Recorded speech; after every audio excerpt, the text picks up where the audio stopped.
자, 이번 시간부터는 이제 가스계 소화 설비하고 그다음에 소화 활동 설비 관련해서 공부를 해 보도록 하겠습니다. 자, 우리 가스계 소화 설비는 여러분들 잘 알고 있죠, 그렇죠? 종류가 어떤 것인가? 대표적인 것이 이제 CO2 이산화탄소 소화 설비죠. 그 외에 하론 소화 설비, 할로겐 화합물 및 불활성 기체 소화 설비, 분말 소화 설비 이렇게 나눠져요. 자, 그래서 사실은 이제 이러한 시스템 자체가 어떻게 보면 소화 설비는 거의 유사한데 그 사용하는 약재가 어느 약재에 따라서 이렇게 분류를 할 수 있다 이렇게 되는데 대표적인 것이 이산화탄소 소화 설비예요. 그래서 이산화탄소 소화 설비 할 때 여러분들이 잘 해 놓으시면 나머지도 거의 많이 유사한 부분이 있다라는 것 여러분들이 아시고 그렇게 학습을 하도록 하겠습니다. 자, CO2 소화 설비를 뭐 간략하게 제가 이론적인 것은 해드리는데 이것이 모두 다 뭐냐면 여기 나와 있는 것들은 다 기준에 나와 있는 것들이에요. 설치 기준, 그다음에 여러 가지 기준이 나와 있는 것인데 그 기준이 어디에 있느냐? 화재 안전 기준이 있는 거예요. 자, 보면 개요는 자, CO2 소화 설비는 이제 물로 쓸 수가 없는 그러한 소방 대상물 여러 가지가 많이 있죠, 그렇죠? 뭐 전기라든지 뭐 유류 화재라든지 이와 같은 것이 이제 물이 들어가면 오히려 더 피해를 크게 할 수 있는 그러한 소방 대상물에 쓴다. 즉 전기 화재, 유류 화재. 물론 CO2 소화 설비는 일반 화재도 써요. 일반 화재뿐만 아니라 유류 전기 화재도 다 쓸 수가 있다. 그리고 또 이 CO2는 비중이 커요. 비중이 커서 화재 깊숙하기까지 심부까지 침투를 해서 화재를 진압할 수 있는 그런 특징이 있다. 즉 심층부까지 파고들어서 소화를 한다 이런 얘기죠. 큰 목적은 이산화탄소를 방출시킨 물에서 무엇을? 산소 공급을 차단시키는 것이다. 우리 공기 중에 산소가 몇 퍼센트가 있어요? 21%가 있어요. 이것을 차단을 시키면 자동적으로 화재가 진압이 되는데 몇 퍼센트까지 약 15%까지 산소를 줄이면 화재는 불은 꺼진다. 그래서 소화 농도가 산소의 농도가 15%다. 이것을 질식 소화라 그런다. 또 냉각 소화는 이 CO2가 방출되면서 바로 드라이 아이스가 발생이 되는데 드라이 아이스에 의해서 온도가 저하되게 된다. 이래서 냉각 소화도 가능하다. 대표적인 것은 질식 소화이다. 자, 종류는 뭐 여러 가지가 있어요. 전역 방출, 국소 방출, 호스리 방식. 자, 저장 방식은 CO2를 저장하는데 어떻게 저장하느냐? 고압 저장과 저압 저장이 있다. 자, 고압 저장 방식은 용기 내에 고압 저장 용기 내에 얼마만큼의 압력으로 6메가파스칼의 압으로 저장을 한다. 6메가파스칼이면 약 한 60기압이죠, 그렇죠? 자, 저압 저장 방식은 2.1메가파스칼의 압으로 저장 탱크에 저장을 하는데 그런데 이때 온도는 저압 저장 용기 내부의 온도는 몇 도씨? 영하 18도씨에서 2.1메가파스칼로 저장을 한다. 이렇게 저장 방식이 고압하고 저압 저장 방식이 있어요. 개통도를 보면 자, 이 개통도는 제가 뭐 자세하게는 안 할 거예요, 알겠죠? 자세하게는 하지 않고 자, 개통도하고 작동 원리가 있는데 작동 원리, 구조 원리 이런 것들은 여러분들이 이제 1차 때 구조 원리 시간에 다 배웠어요. 그래서 특별하게 설명을 하지 않고 이와 같이 이제 개통도는 여기에 들어가 있는 구성 요소 여러 가지 많이 있죠, 그렇죠? 구성 요소들 이런 부분들이 설치되는 그런 위치와 그다음에 기능과 이런 것들이 이제 사실은 어떻게 보면 중요하다 이런 얘기예요. 자, 보면 화재는 화재 감지기에 화재를 감지하고 화재 감지기의 감지에 의해서 수신반을 통해서 가장 먼저 시스템에서 받는 것이 뭐냐면 솔레노이드 밸브이다. 즉 기동용기에 연결되어 있는 솔레노이드 밸브가 작동을 하게 된다. 자, 오른쪽에 있는 이 개통도는 작동 원리는 제가 지금 설명하는 것을 그대로 지금 여러분들이 보고 이해를 해주면 돼요. 그래서 보면 솔레노이드 밸브가 작동이 되면 기동 용기가 개방이 된다. 기동 용기는 질소나 CO2 가스가 고압으로 저장되어 있는 그런 기동 용기인데, 기동 용기가 이제 개방됨으로써 시스템은 이제 움직이기 시작하는데, 기동 용기는 두 가지 역할을 하죠. 그렇죠? 하나는 무엇을 선택 밸브를 하죠. 또 하나는 저장 용기를 개방시켜주는 역할을 한다. 기동 역할의 기능은 선택 밸브를 열고 저장 용기를 열고, 그죠? 그렇죠. 열려진 저장 용기는 집합관을 통해서, 연결관을 통해서 집합관으로 빠져나오게 된다. 집합관에 빠져나온 그 CO2는 열려져 있는 선택 밸브를 통해서 어디로 가? 방호구역으로 가게 된다. 소방 대상물로 가게 돼야 알겠죠? 가면서 선택 밸브가 열리면서 선택 밸브 출구 쪽에 압력 스위치가 작동을 하게 돼서, 이 압력 스위치가 작동을 해서 각각의 방호구역에 방출 표시등을 점등을 시킨다. 그래서 압력 스위치 역할은 방출 표시등을 점등시키는 역할 하나밖에 안 한다.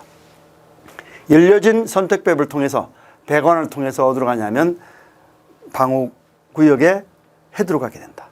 헤드로 가기 전에 열려져 있는 개구부가 있으면 어떻게 될까? 즉 닫아줘야 된다. 그래서 자동 폐쇄 장치가 작동하게 되는 것이다. 이와 같이 이렇게 시스템이 구성이 되어 있어요. 물론 수신반에서 수신을 받으면 어떻게, 수신반의 역할은 뭐죠? 경종과 방송을 하게 되죠. 그렇죠? 그 다음에 또 만약에 화재가 났는데 감지기가 작동을 하지 못하면 어떻게 될까? 하지 못하면 수동기동 장치로서 작동을 하게 시키는 것이다. 이와 같은 것이 개통도구 작동 원리예요. 이와 같은 부분은 CO2 소화 설비나 하론 소화 설비, 다른 소화 설비와 유사한 것이다. 무엇만 다르다? 바로 저장 용기가 CO2가 아니고 하론이 저장되어 있으면 어떻게 될까? 할론 소화 설비가 되는 것이다. 이런 것이에요. 자, 개통도하고 이제 작동 원리는 이렇게 간단하게 제가 설명을 하고,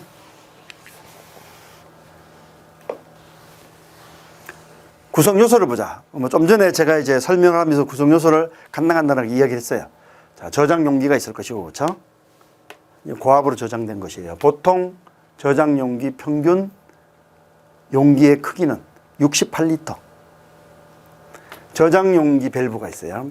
그 저장 용기 자체 내에 밸브가 있는데, 저장 용기를 즉 저장 용기에 있는 CO2가 일단은 막혀 있는 거죠. 그렇죠? 그래서 작동을 하게 되면 바로 이 저장 용기를 밸브를 열는데, 이 밸브를 열어주는 것이 뭐냐면 니들 밸브이다. 니들 밸브하고 연결되어 있다. 수동으로도 개방할 수 있어요. 연결관과 집합관. 이제 열려있는 그러한 CO2 용기는 연결관을 통해서 집합관으로 모이게 되죠. 그렇죠? 안전 밸브. 만약에 시스템에서 너무 고압으로 압이 걸리면은 CO2 소화 설비 장치 자체가 파손될 우려가 있기 때문에 안전 밸브를 설치가 있는데, 이 안전 밸브는 어디에 주로 설치하느냐? 저장 용기와 선택 밸브 사이, 주로 집합관에 설치한다. 선택 밸브는 바로 이러한 선택 밸브인데, 방호구역에 방사구역을 선택해 주는 밸브이다.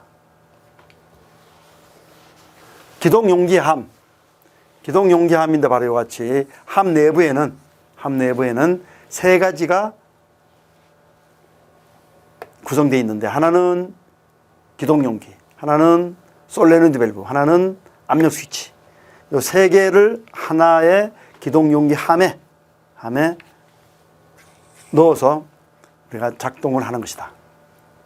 기동 용기는 저장 용기를 개방하기 위해서, 이 기동 용기가 개방이 되면 질소라든지 CO2가 방출이 돼서 저장 용기와 선택 밸브를 개방하는 두 가지 역할을 한다. 솔레노이드 밸브는 바로 기동 용기에 붙어 있는 것이다. 그죠? 기동 용기에 붙어 있는 것이 바로 솔레노이드 밸브라고 한다. 솔레노이드 밸브는 감지기에서 수신반의 연락을 받아서 화재가 난 그러한 곳에 방사를 하는 그러한 솔레노이드 밸브이다. 그래서 솔레노이드 밸브의 역할은 기동 용기를 개방시켜주는 것이죠. 그죠? 체크 밸브.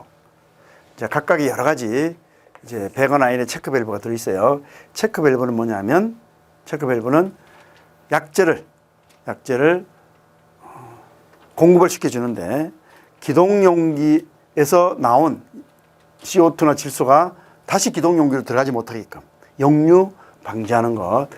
이것은 또 연결관, 집합관 있는데 연결관에도 전체 용기에 체크 밸브가 설치되어 있다.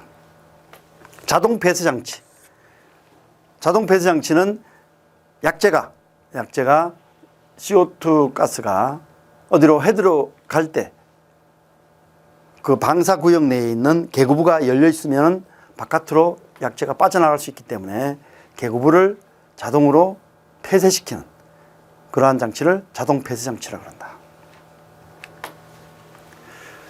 간단하게 이제 구성 요소를 이렇게 말씀드렸고, 저장되어 있는 CO2 소화 설비의 적용 대상물을 보면 어디에 적용을 하느냐 이런 얘기죠. 그렇죠? 어디에 적용하느냐면, 자, 이것은 물분무 등 소화 설비.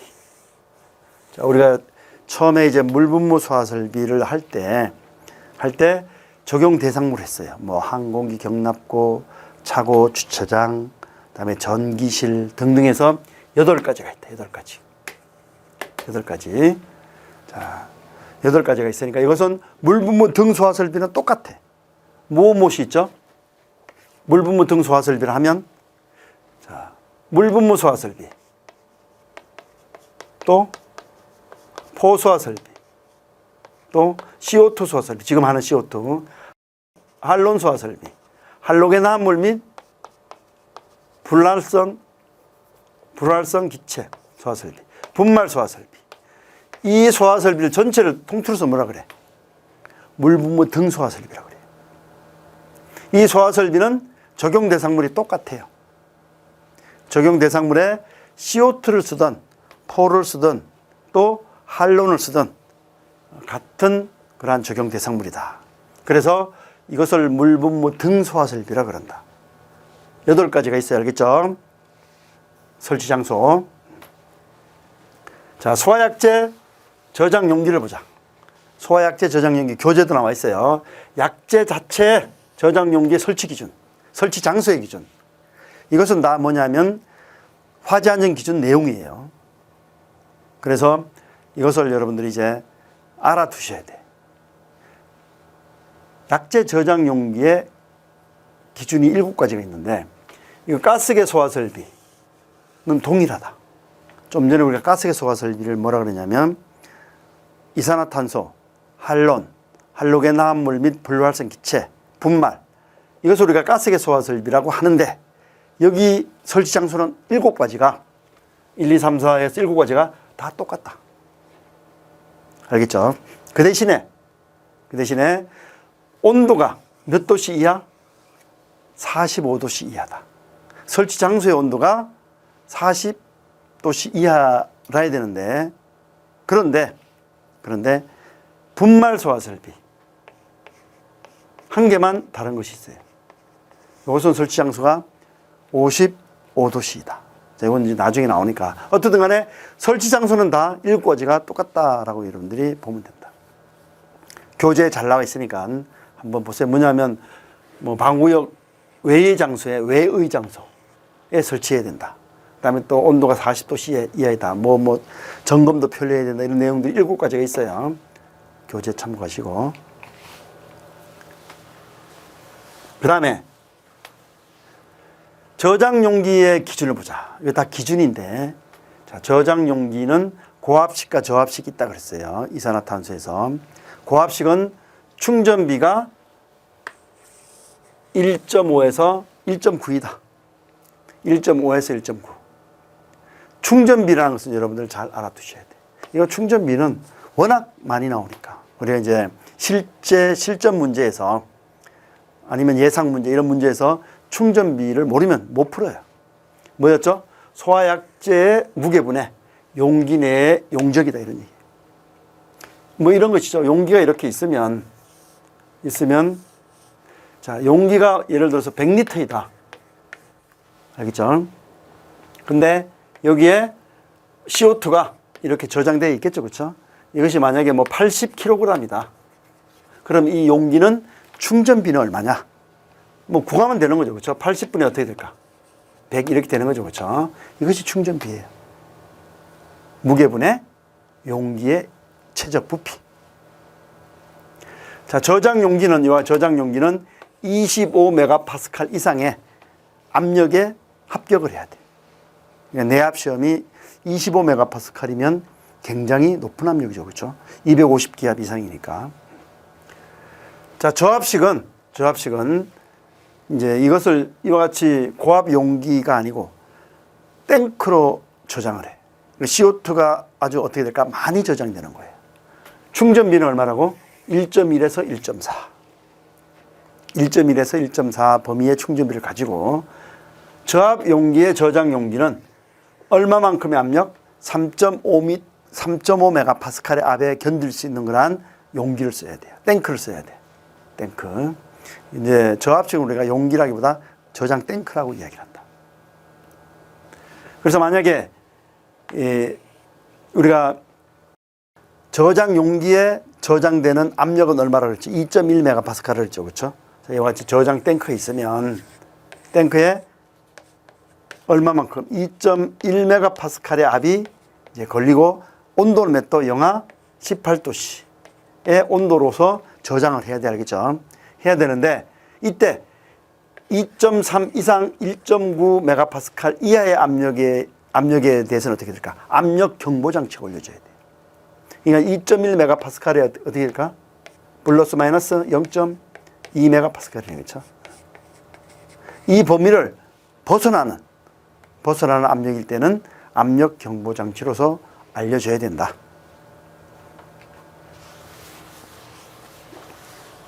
약재 저장량을 한번 보면 약재 저장량은 이제 CO2의 농도, 자, 이 농도라는 이 식, 그 다음에 CO2의 가스량, 이 식은 여러분들이 알아두셔야 돼.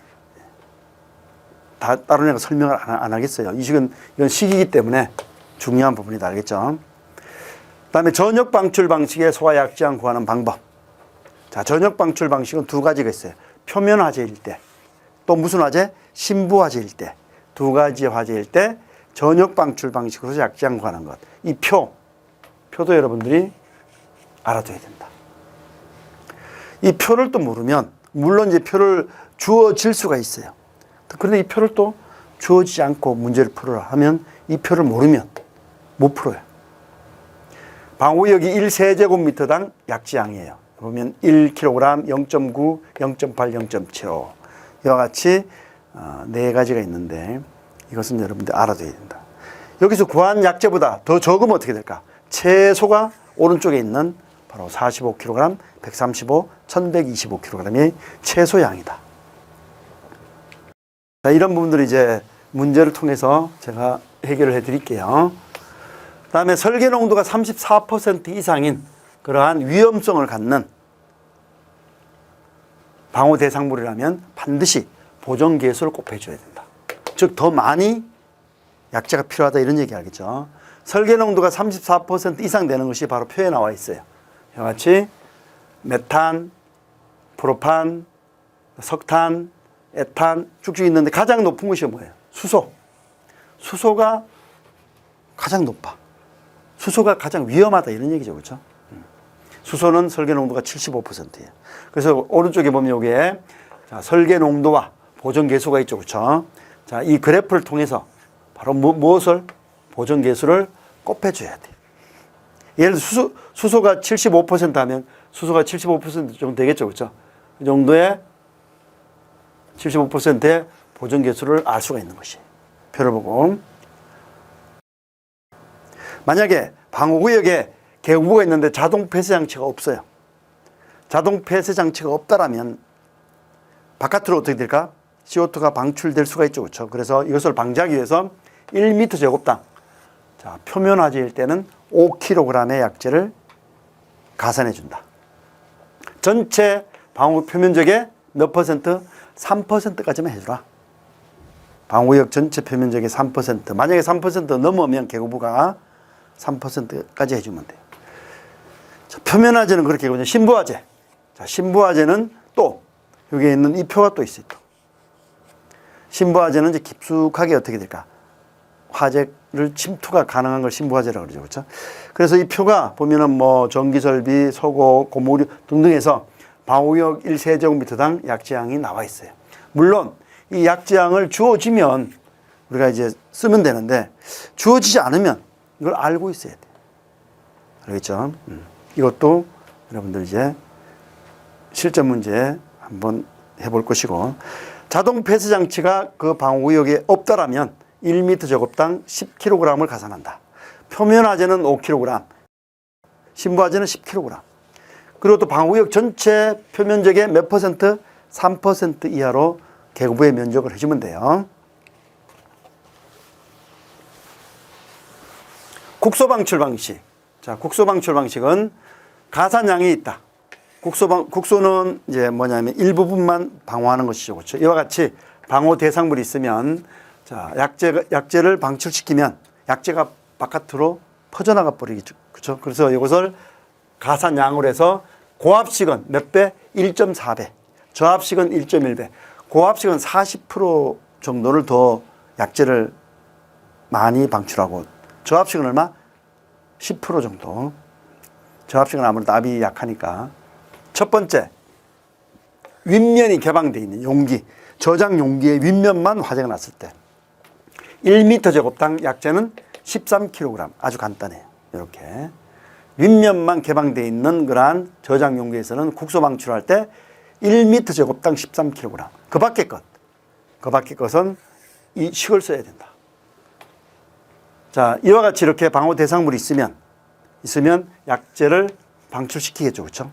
그럼 이 약재를 통해서 바깥으로 이렇게 이제 막 퍼져나가는데, 여기에 있는 이 방호 대상물의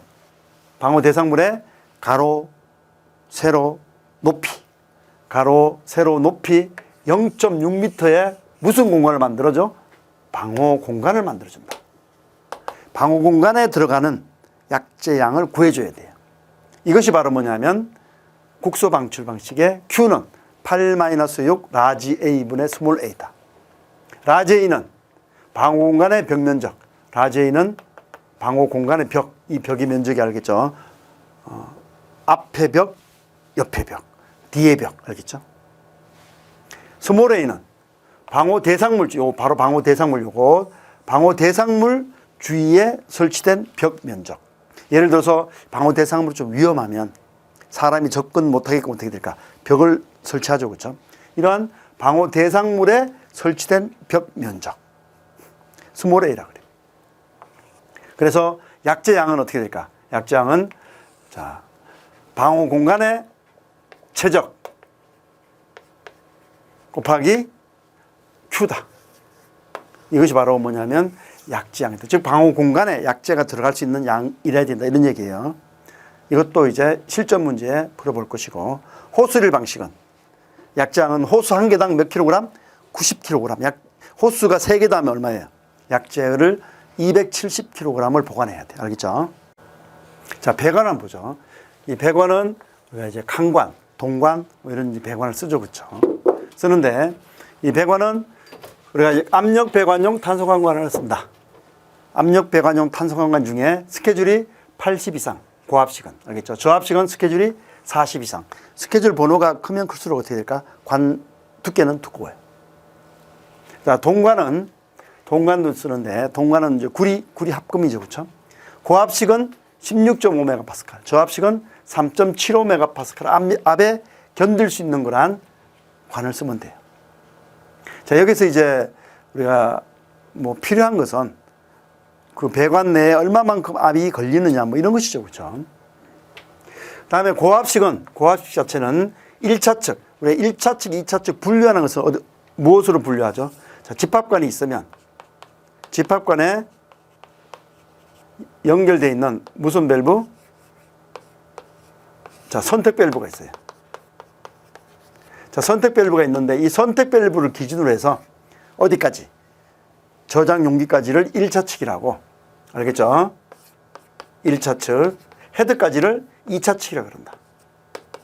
자, 1차 측, 2차 측은 무엇에 의해서 구분이 된다? 선택 밸브에 의해서 구분이 된다. 이런 얘기죠. 그래서 1차 측 배관은 4메가파스칼, 2차 측 배관은 2메가파스칼의 압에 견딜 수 있는 관 부속품이 설치되어야 된다.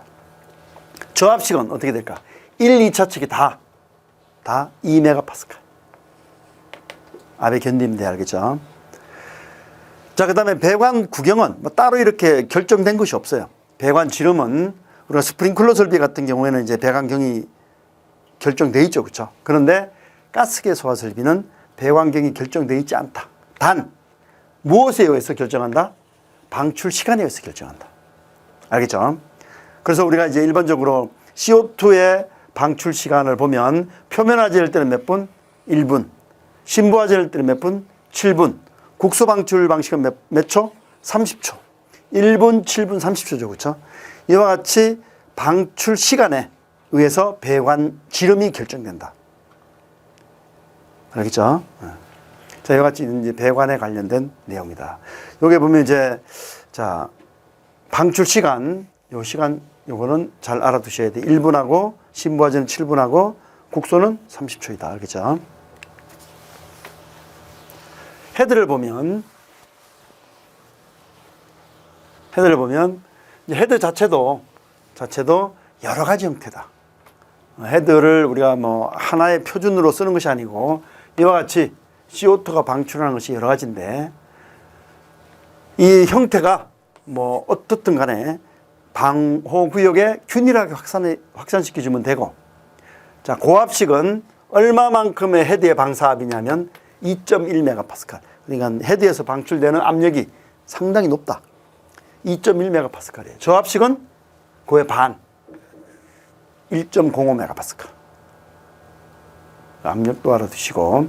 자, 오리피스의 구경은 뭐 방출, 오리피스의 크기, 방출률, 방출 압력, 이것은 뭐냐면 제조업체에서 이 헤드를 만들 때 이것을 사양이 나온다.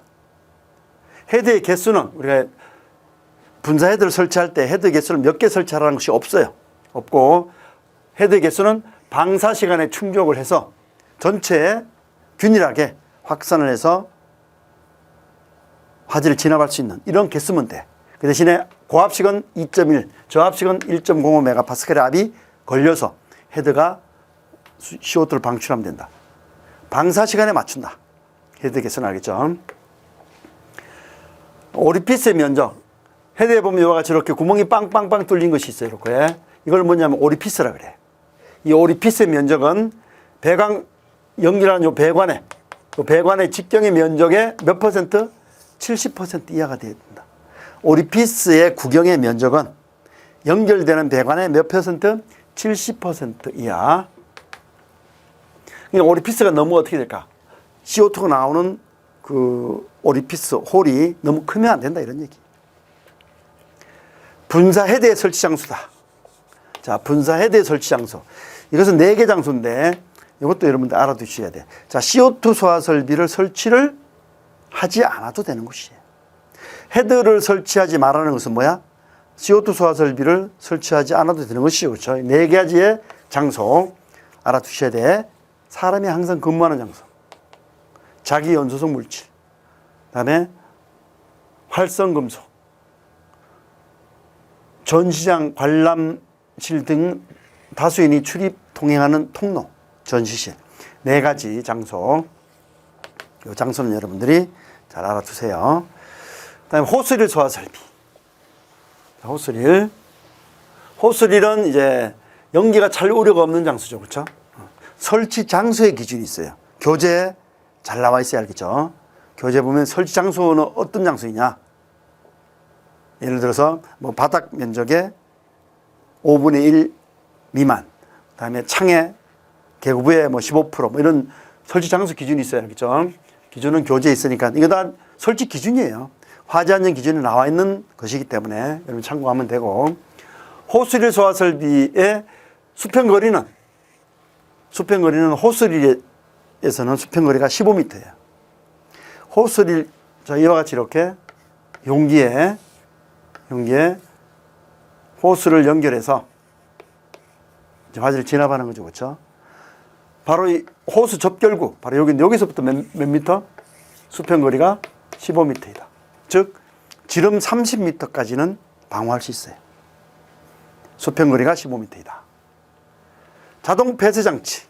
자동 폐쇄 장치는 이제 선택배를 지나서 어디로 간다? 방호구역으로 CO2가 이제 가게 되는데, 이와 같이 이렇게 출입문이 아니면 개구부가 열려 있으면 이러한 부분이 어떻게 되지? CO2가 빠져나가기 때문에 바로 자동 폐쇄 장치, 즉 뭐 여기서는 피스톤 릴리저를 썼는데 자동 폐쇄 장치를 써서 문을 어떻게 될까? 강제로 개구부를 닫아주는 것. 이걸 자동 폐쇄 장치라고 합니다. 자, 이와 같이 제가 이론적인 것, 뭐 간단하게 설명했어요. 물론 이것을 이제 구조 원리를 설명을 하다 보면 시간이 많이 걸리는데, 제가 여러분들이 이제 구조 원리를 아는 그러한 상황에서 이제 실전 문제를 풀어봐야 되기 때문에 이러한 구조 원리 이론을 간단하게 설명을 했어요.